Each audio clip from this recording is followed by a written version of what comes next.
आधिपते चराचरपते लक्ष्मीपते पाहि माम् ध्यायेदनुबाहुं धृतधरधनुषं बद्धपद्मासनस्थं पीतं वासवसानं नवकमलदल स्वर्धिनेत्रं प्रसन्नं वामं कारुणसितामुखकमलमिलोचनं निरदाभवं नानालङ्कारदीप्तं दधतमृजता मण्डलं रामचन्द्रम् रामं लक्ष्मणपूर्वजं रघुवरं सीतापतिं सुन्दरं काकुत्स्थं करुणार्णवं गुणनिधिं विप्रप्रियं धार्मिकं राजेन्द्रं सत्यसन्धं दशरथतनयं श्यामलं शान्तमूर्तिं वन्दे लोकाभिरामं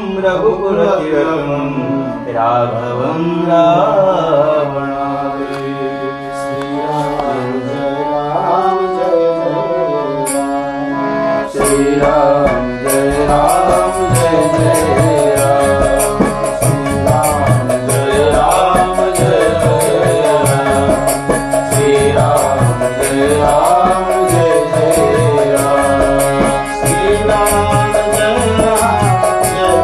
हनुमान। श्री राम जय राम जय हनुमान। श्री राम जय राम जय हनुमान। श्री राम जय राम जय हनुमान। जय राम जय जय राम। श्री राम जय राम जय जय राम।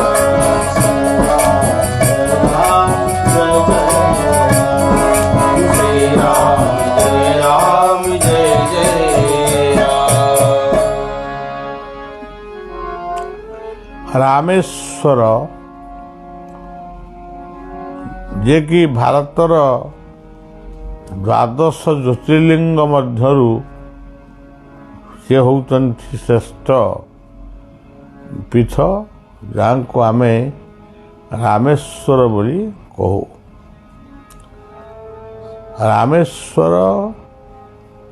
रामेश्वर को भगवान श्रीराम प्रतिष्ठा करथिले लंका को जीवा पाई बंध बांधिथिले। ता पूर्वरु रामेश्वर को से प्रतिष्ठा करथिले बोली शास्त्र कहे बा विज्ञ लोक माने कहते। तेबे गोटे समुद्र कूल बंध बंधा हब कपि भालुक इत्यादि सैनिक माने लंका जीवे ता आमे आउ प्रमाण करि परिबा नहीं। केवल शास्त्र जहाँ कही ताकू मानिबा को पड़िबो। सेही भली भावरे रामेश्वर राम प्रतिष्ठा करथिले ये कथा को हमें मध्य वर्तमान प्रमाण करी पारिबानी। किंतु राम रामेश्वर को प्रतिष्ठा करंतु बा न करंतु रामेश्वर होउचंती द्वादश ज्योतिर्लिंग मध्यरे माने गोटे पीठ। रामेश्वर को दर्शन करने सहित सेतुबंध बांधिवा स्थान विभीषण मंदिर दर्शन ये सब होची ये जगार महत्व। आमर पूर्वतन जे राष्ट्रपति थिले अब्दुल कलाम तांकर घरटा मध्य यही स्थान। तेबे जा हो आमे काली पंडिचेरी कार्यक्रम शेष करी रामेश्वर अभिमुखे आसिलु एवं पहुँचलु। आउ विशेष किसी से विषय कहवा चाहूनी। रामेश्वर राम कहले आनंद। हे रामा पुरुषोत्तमा नरहरि नारायण केशव गोविंद दामोदर हे कृष्ण कमलापते मृदुपते सीतापते श्रीपते वैकुंठाधिपते चराचरपते लक्ष्मीपते पाहि मां। पवित्र गंगाकूल लक्ष्मण झूला ऋषिकेश। पवित्र गंगाकूल जड़े कौपुनी केवल पिंधि से बसी बलिया को अपेक्षा करते बोधे आम जेमती पहुँचलु से आमको इंगित कले जहाँ विस्तृत भाव में मु कहूनी से पवित्र गंगाकूल मोर भेक गुरु गणेश दास महाराज सी मत यही श्लोकटी देते गुरु मंत्र पाई कि ये श्लोकटी ये श्लोकटी समस्ते अच्छा हे रामा से राम को रामा कही तेणु आम रामा बोली कहूँ हे रामा गोटे शब्द आएगा राम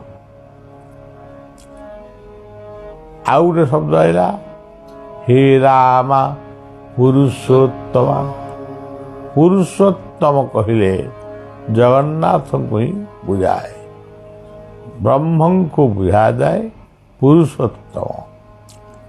नरहरि नरहरि कहले नृसिंह नरसिंह हे राम पुरुषोत्तमा नरहरि नारायण केशव केशव होती जे कि सबू अवतार मान को धारण कर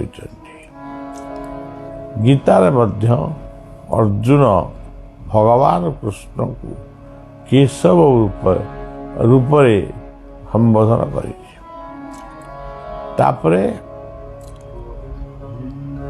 गोविंद गरुड़ ध्वज गुणनिधे दामोदर माधव हे कृष्ण कमलापते सुपते सीतापते श्रीपते वैकुंठाधिपते चराचरपते लक्ष्मीपते पाहि मां।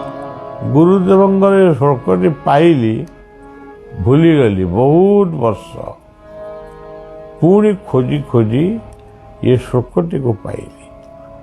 ये श्लोकटी गोटे श्लोक जदि आम प्रत्येक दिन पढ़ीदबा ताले आम समस्त को तारी भितर देखा। तेणु ये पवित्र रामेश्वर पीठरे मोर भेक गुरु गणेश दास महाराजंकर कथा मने पड़ुची एवं तांकरी श्लोक तांकरी पाई पढ़ी आपण मानक मोर शुभेच्छा जनाऊँगी। तीर्थ पर्यटन बलिया बहुत करी मु तीर्थ पर्यटन करने को आसी नहीं किसी वार्ता दवा को आसी दक्षिण भारत में अल्प हो बहुत हो दुई तीनोटी स्टेट रे राज्य रे वार्ता आम जहाँ दवा कथा देलु प्रेस बाहर किंतु एबे जो भक्त माने बस रे आसीचंती सेमानकु टिके खुशी देवा पई दि तीनटा जगह टिके बढ़िया बुलिबो किंतु मु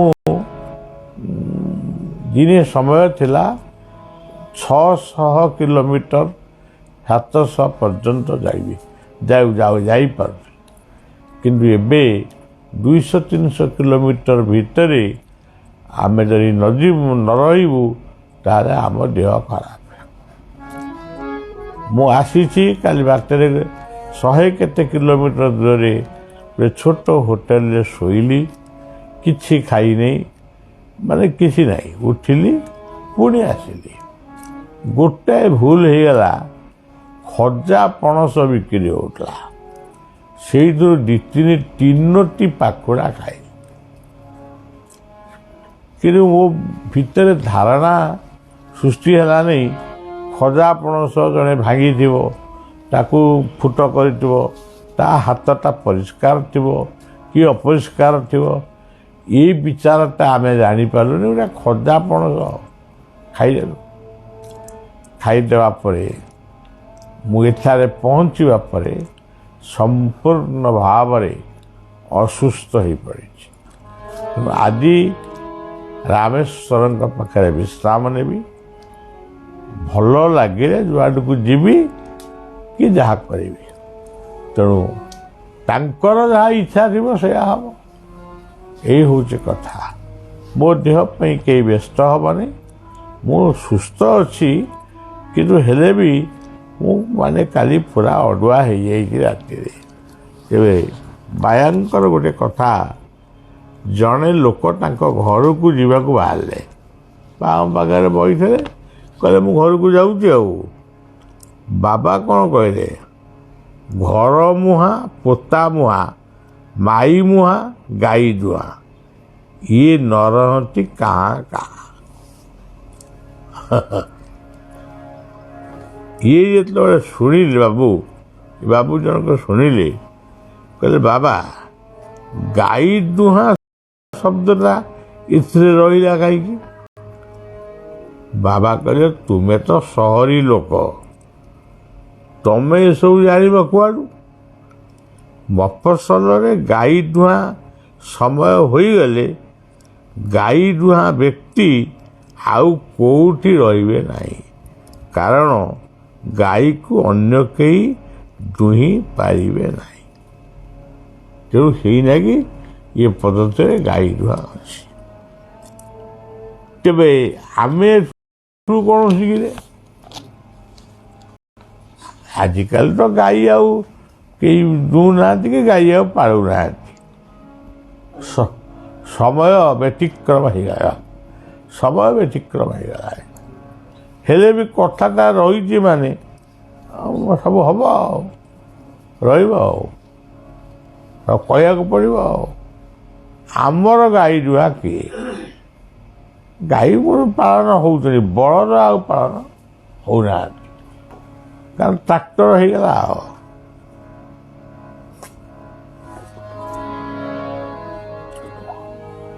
ବଳଦ ଏବେ ହଣା ହେବେ, କେବଳ ବଳଦଙ୍କ ପାଳି ପଡ଼ିଗଲା, ଖାଲି ହଣା ହେବେ। ଏପଟରେ ଆମେ ପଞ୍ଚାଏ କହୁଛୁ ଗୋ ହତ୍ୟା ବନ୍ଦ ହଉ, କିନ୍ତୁ ଦେଖିଲା ବେଳକୁ ଗୋ ହତ୍ୟା କରିବା ପାଇଁ ଆମେ ସବୁ ବାଟ ଫିଟେଇ ଦେଇଛୁ।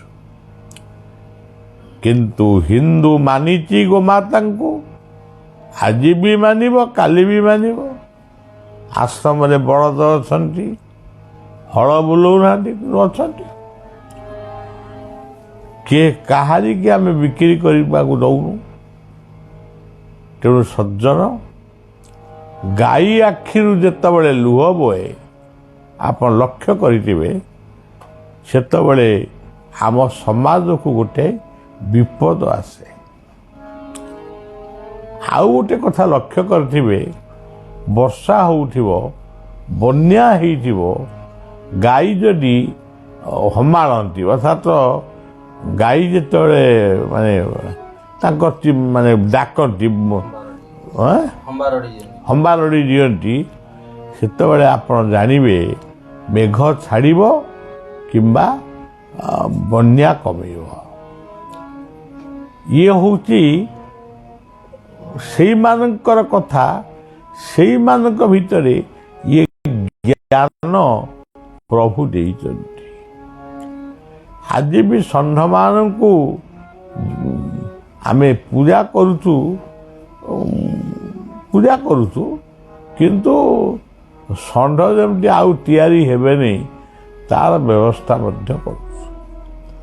ତେଣୁ ଗୋମାତାକୁ ସମ୍ମାନ ଦିଅ। ମା ସ୍ତନରେ କ୍ଷୀର ନହେଲେ ଗୋମାତାର ସ୍ତନର କ୍ଷୀର ଆମକୁ ସହାୟ ହେବ। ତେଣୁ ସେଇ ଗୋମାତାଙ୍କୁ ମୁଁ ମନ ଭିତରେ ଚିନ୍ତନ କରି ପ୍ରଣାମ ଜଣାଉଛି। ଆଉ ଗୋମାତା ଆଖିରୁ ଯେତେବେଳେ ଲୁହ ବୁହେ ସେତେବେଳେ ଧରିତ୍ରୀ ଅଶାନ୍ତ ହୋଇଉଠେ। ଧରିତ୍ରୀରେ ନିଶ୍ଚିତ ଭାବରେ ଅଶାନ୍ତି ସୃଷ୍ଟି ହେବ। ଗାଈ ଆଖିର ଲୁହକୁ ଦେଖି ପରମାତ୍ମା ଇଏ ମର୍ତ୍ତ୍ୟକୁ ଓହ୍ଲେଇ ଆସନ୍ତି, ଅବତାର ନିଅନ୍ତି, ସାଧୁସନ୍ତମାନଙ୍କୁ ପାଳନ କରନ୍ତି। ବାବାଙ୍କୁ ଆଉ ଜଣେ ପଚାରିଲା, କହିଲା ବାବା ବୈଷ୍ଣବ କାହାକୁ କହନ୍ତି? ପ୍ରକୃତ କଥା ବୈଷ୍ଣବ କାହାକୁ କହନ୍ତି?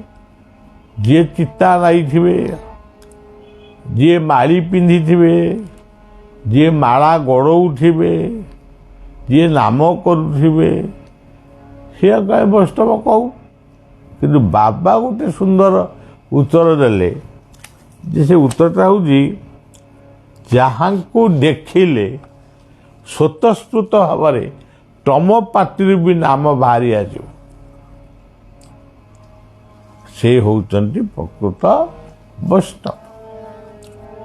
ଜଣେ ସାଧୁ ଥିଲେ, ତାଙ୍କୁ ରାମ ରାମ କହିଲେ ସେ ଶଳା ବାଇଚର ଶୋଧନ୍ତି।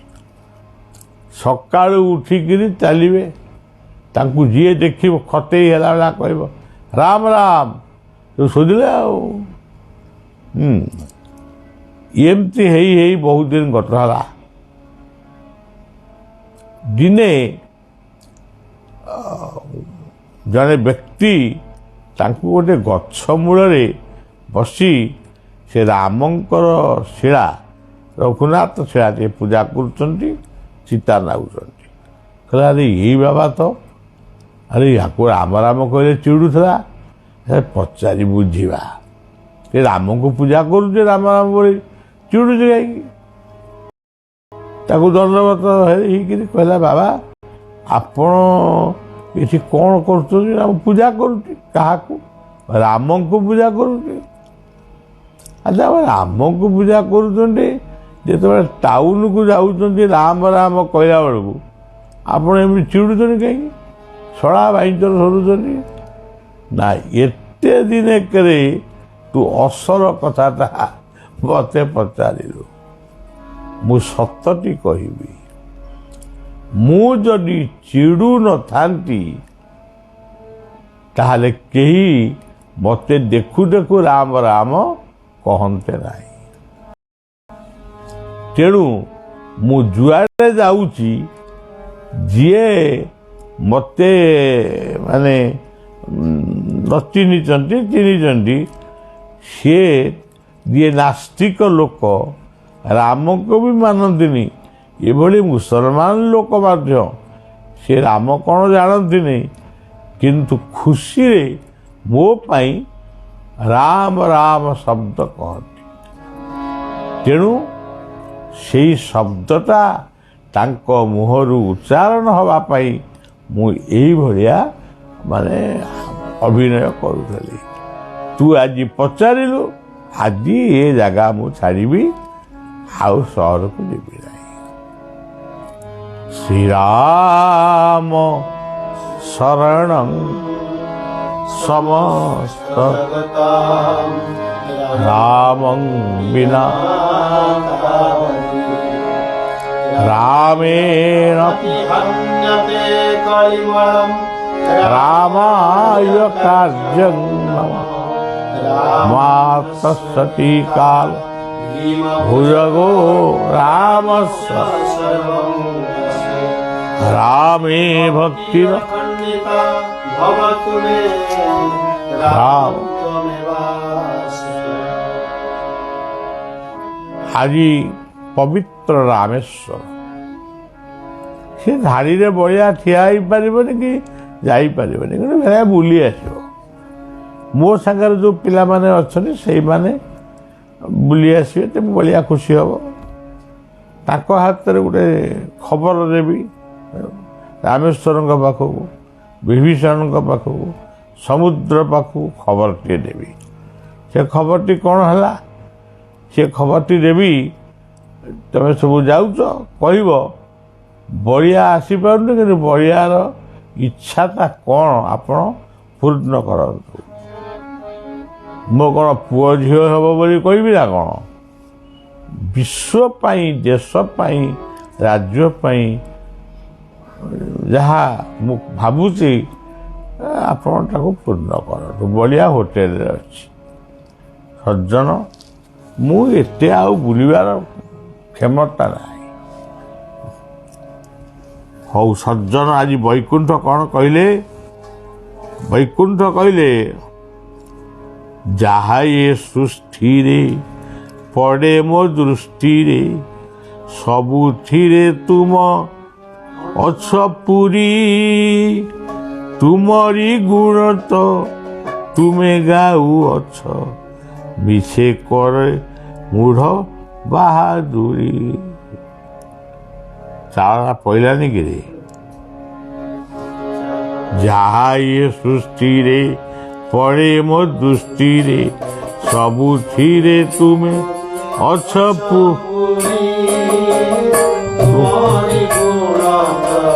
ତୁମେ ବାବା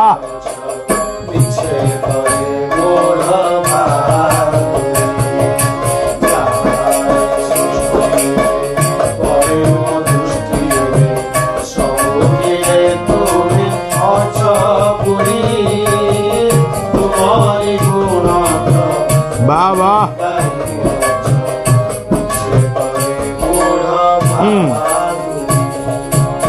ମୁଁ ଏମିତି କରିଦେଲି, ମୁଁ ସେମିତି କରିଦେଲି। ବାହାଦୁରୀ ଗପ। ମୁଁ ଲକ୍ଷେ ପଦ୍ମ ଠାକୁରଙ୍କୁ ଦେଲି, ପଦ୍ମ ତମେ ଫୁଟେଇ ଦେଲ। ତମେ କ'ଣ ପଦ୍ମ ଫୁଟେଇକି ଠାକୁର ଫୁଟେଇଛନ୍ତି, ତମେ କାହିଁ ତାକୁ ଛିଣ୍ଡେଇଲ? ତମକୁ ଯାହା ଠାକୁର ଦେଇଛନ୍ତି କରୁଛ କି? ତମେ ପରା ଗୋଟିଏ ଫୁଲ। ଗୋଟିଏ ଜୀବନ ହେଉଛି ସୁନ୍ଦର ଫୁଲଟିଏ। ଗୀତଟିଏ ବଳିଆ ଲେଖିଛି, କ'ଣ ମନେ ପଡ଼ୁନି ନା? ଫୁଲଟି ଫୁଟି ଥିଲା ଯଦି ଫୁଲଟି କାନନେ,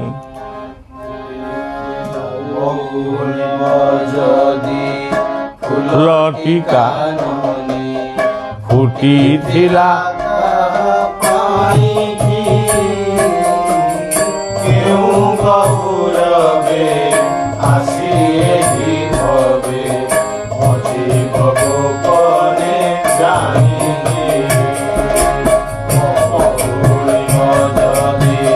ଫୁଲଟି କାନନେ ଫୁଟିଥିଲା କାହିଁ ପାଇକି, କେଉଁ ଗୌରବେ ଆସି ଏହି ଭବେ, ଅଜୀବ ଗୋପନେ ଜାଣିଲେ। ଜୀବନ ଫୁଲଟି ଫୁଟିଥିଲା ଏ ବିଶ୍ୱ ଉଦ୍ୟାନରେ, ଦେଶ ଉଦ୍ୟାନରେ, ରାଜ୍ୟ ଉଦ୍ୟାନରେ। ଇଏ ଯଦି କାହାରି ସେବାରେ ନ ନାଗିଲା, କାହାରି କାମରେ ନ ନାଗିଲା, ଖାଲି ତାସ ଖେଳିଲା, ବଦୁରୁ ପେଟେ ପିଇଲା, ଖାଲି କୁକୁଡ଼ା ଛେଳି କାଟିକିରି ସେ ବାଉଁଶ ଫାଉଁଶ ଖାଇଲା, ସବୁ ଖାଇଲ, ସବୁ ପିଇଲରେ, କିନ୍ତୁ ଅନ୍ୟ ପାଇଁ ତମେ ଯେଉଁ ଜନ୍ମ ହେଇଥିଲ ତମେ କ'ଣ କରିଛ? ଗୋଟିଏ ଗୋଟିଏ ବାପାଙ୍କୁ ମୁଁ ଦେଖିଛି, ମଦ୍ୟ ପିଇବା, ତାସ ଖେଳିବା, ସ୍ତ୍ରୀକି ଯାଇ ବାଡ଼େଇବା, ପୁଅ ଝିଅଙ୍କ ଖବର ନ ନେବା, ଇଏ କୋଉ ବାପ ପଣିଆ?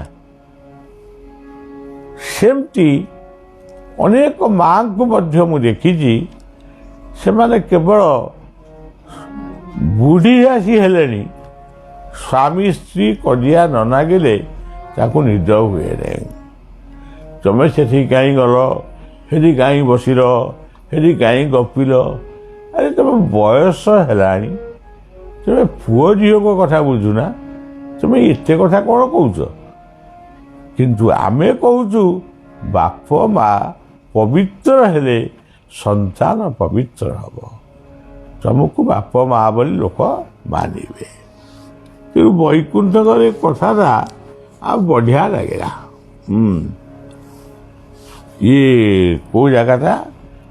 ରାମେଶ୍ୱର। ରାମେଶ୍ୱରଙ୍କୁ ପ୍ରଣାମ ଜଣାଉଛି। ହେ ରାମେଶ୍ୱର, ଏଇ ଭାରତ ବର୍ଷରେ ଏଇଭଳିଆ ସାଧୁସନ୍ତମାନେ ଜନ୍ମ ହୁଅନ୍ତୁ। ଆଉ ଗୋଟିଏ ଦୁଃଖ ରହିଯାଉଛି। ହେ ରାମେଶ୍ୱର, ମୁଁ ରାମେଶ୍ୱରଙ୍କୁ କହୁଛି, ତମକୁ ଅନେଇକିରି କହୁଛି, ଦୁଃଖ ରହିଯାଉଛି। କେବଳ ଏଇ ଦେଖନ୍ତୁ, ମା ଅରବିନ୍ଦ ପଣ୍ଡିଚେରୀ, ସତ୍ୟସାଇ ତିରୁପତି, ଆଉ କିଏ ରବିଶଙ୍କର, ସେ ହେଉଛନ୍ତି ମାନେ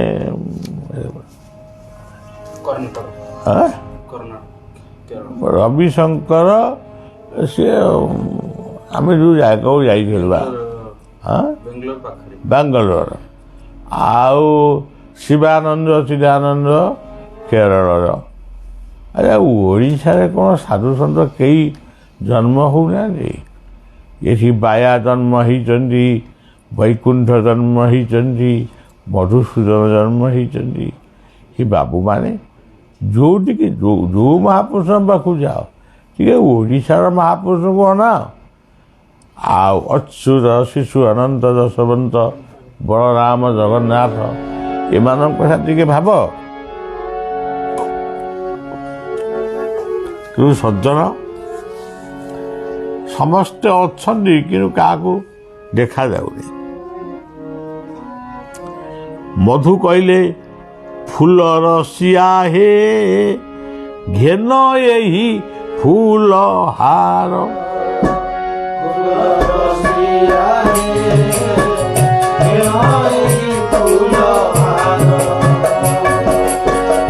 ହେରାଇଣ ସେ କୃପା ନେତ୍ର,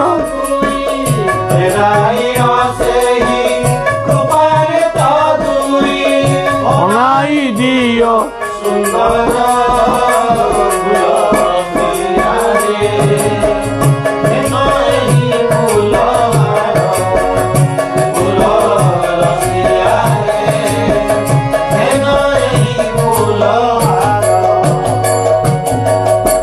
ଠାକୁରଙ୍କ ଉଦ୍ଦେଶ୍ୟରେ ସେ କହିଲେ ଆଉ, ହେ ଫୁଲ ରସିଆ, ଘେନ ଏଇ ଫୁଲହାର। କୋଉ ଫୁଲହାର? ଦି ପ୍ରକାର ଫୁଲହାର ଅଛି। ଏଠି ମଧୁ କୋଉ ଫୁଲହାରଟା ଦେଲେ? ସୁମନ ରୂପକ ଫୁଲହାର। ସୁମନ। ଆଉ ଏଇ ଗଛରେ ତ ସିଏ ଫୁଟେଇଛନ୍ତି, ତାକୁ କାହିଁକି ତମେ ଛିଣ୍ଡେଇଲ କି? ତେଣୁ ସୁମନଟି ତାଙ୍କ ପାଦରେ ଦିଅ। ଇ ଅଭିନ୍ନ ସୁନ୍ଦରଙ୍କର ଯେଉଁ ତତ୍ତ୍ୱଗୀତଟି, ଆକୁ ଆଉ ବୁଝେଇ ପାରିବନି ଭଳିଆ, କାରଣ ଇଏ ସବୁ ବହୁତ ଗହନ ପାଠ।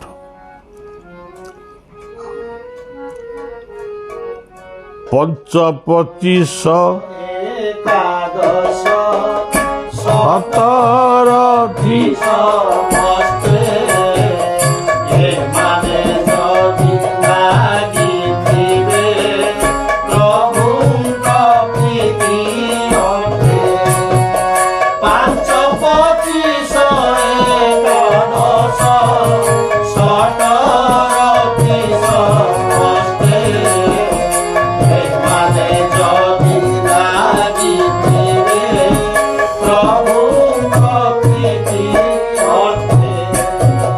ପଞ୍ଚମନ 25 ପ୍ରକୃତି। ମୁଁ ପ୍ରକୃତରେ 25ଟା ପ୍ରକୃତି କ'ଣ ମୁଁ ଏପର୍ଯ୍ୟନ୍ତ ଗଣିନି, ମହାପୁରୁଷମାନେ ଲେଖିଛନ୍ତି। ପଞ୍ଚମନ 25 ପ୍ରକୃତି, 11 ହେଉଛି ଇନ୍ଦ୍ରିୟ, 17 ହେଉଛନ୍ତି ଷଡ଼ରିପୁ। ଏମାନେ ଯଦି ସମସ୍ତେ ପ୍ରଭୁଙ୍କ ସେବାରେ ଲାଗିଗଲେ, ଆଉ ତାହେଲେ ମଣିଷଟା କ'ଣ ମଣିଷ ହେଇକି ରହିବ? ଦେବତା ହେଇଯିବ ନା। ଆଉ ଏଇ କଥାର ଅଭିରାମ କହିଲେ, କେଡ଼େ ସୁନ୍ଦର କଥାଟା କହିଲେ। ଏମିତିଆ ମହାପୁରୁଷ ମାନେ ଆମ ଓଡ଼ିଶା ମାଟିରେ ଜନ୍ମ ହୁଅନ୍ତୁ। ଇଏ ମଧୁଙ୍କ ଭଳି ବୈକୁଣ୍ଠଙ୍କ ଭଳି ଅଭିରାମଙ୍କ ଭଳି ମହାପୁରୁଷମାନେ ଏଇ ମାଟିରେ ଜନ୍ମ ହୁଅନ୍ତୁ, ଓଡ଼ିଶା ମାଟିରେ ଜନ୍ମ ହୁଅନ୍ତୁ। ମୁଁ ବି ପ୍ରଭୁଙ୍କୁ ଡାକୁଛି, ମୋର ତ ବମ୍ବେ ନିକଟବର୍ତ୍ତ କ'ଣ ଏଟା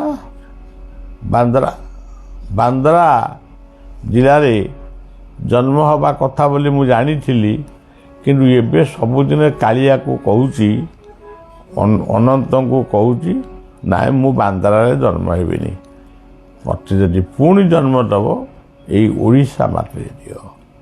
ମୋ କାଳିଆର ପାଦ ତଳେ ମୁଁ ନିଜକୁ ସମର୍ପିତ କରି ଜଗନ୍ନାଥଙ୍କର ନାମ ଗାଇବି। ଆଜି ହେଉଛି ପିତୃ ଦିବସ, ବିଶ୍ୱ ପିତୃ ଦିବସ। ତେଣୁ ତମମାନଙ୍କ ଘରେ ତ ସମସ୍ତଙ୍କ ଘରେ ବାପା ଅଛନ୍ତି, ବାପାଙ୍କୁ ଆଜି ପ୍ରଣାମ କର, ଫୁଲମାଳଟିଏ ଦେଇପାର ନ ଦେଇପାର, ତାଙ୍କୁ ଆଶୀର୍ବାଦ ଭିକ୍ଷା କର। ଆଉ ଯାହାର ବାପା ନାହାନ୍ତି ସେ କ'ଣ, ଆମେ ତ ଆଜି ଅଜା ହେଲୁଣୁ, ଆମେ ତ ଗ୍ରାଣ୍ଡ ଫାଦର ଜେଜେ ହେଲୁଣୁ, ଆଉ ବାପାଙ୍କୁ କ'ଣ ମାନିବୁ? ନାହିଁ, ଆଜି ବାପା ମାଙ୍କ ଉଦ୍ଦେଶ୍ୟରେ ଆଜି ପ୍ରଣାମ ନିବେଦନ କର, ବାପାଙ୍କୁ ବିଷ୍ଣୁ ରୂପରେ ଚିନ୍ତନ କର। ସବୁ ପିଲାମାନେ ଯେଉଁମାନେ ଆମେ ଶୁଣୁଛେ, ନିଜର ହଁ ଅନେକ ଜାଗାରେ ବାପ ପୁଅ ବି ଭିନ୍ନ ହେଇଛନ୍ତି, ବାପ ବି ନାହିଁ, କିନ୍ତୁ ଯାହା ବି ହଉ ବାପା ହିଁ ବିଷ୍ଣୁଙ୍କର ସ୍ୱରୂପ, ତାଙ୍କୁ ସମସ୍ତେ ପ୍ରଣାମ କର। ଯଦି କାହା ପାଖରେ ପଇସା ଅଛି, ଟିକେ ମିଠା ପିଠା କିଣିକିରି ଆଣି ବାପାଙ୍କୁ ଖୁଆଅ, ତାଙ୍କ ପାଦ ଧରି ଦଣ୍ଡବତ ହୁଅ, କ୍ଷମା ଭିକ୍ଷା କର, ଆଶୀର୍ବାଦ ମାଗ। ଆଜି ବଳିଆ ମଧ୍ୟ ମୋର ବାପାଙ୍କୁ ଚିନ୍ତନ କରୁଛି, ମୋର ବଡ଼ ବାପା ବ୍ରଜବନ୍ଧୁଙ୍କୁ ଚିନ୍ତନ କରୁଛି, ମୋର ସାନ ବାପା ବଂଶୀଧରଙ୍କୁ ଚିନ୍ତନ କରୁଛି, ମୋର ଦାଦା ଶରତ ଚନ୍ଦ୍ରଙ୍କୁ ସ୍ମରଣ କରୁଛି ଏବଂ ମୋର ଜନ୍ମଦାତା ସଚ୍ଚିଦାନନ୍ଦଙ୍କୁ ମୁଁ ସଚ୍ଚିଦାନନ୍ଦ ରୂପରେ ପ୍ରାର୍ଥନା କରୁଛି। ସବୁ ବାପାମାନେ ଭଲ ବାପା ହୁଅ, ଭଲ ପୁଅ ଝିଅ ଗଢ଼। ଜାଗ ହେ ଅନନ୍ତ ତୁମେ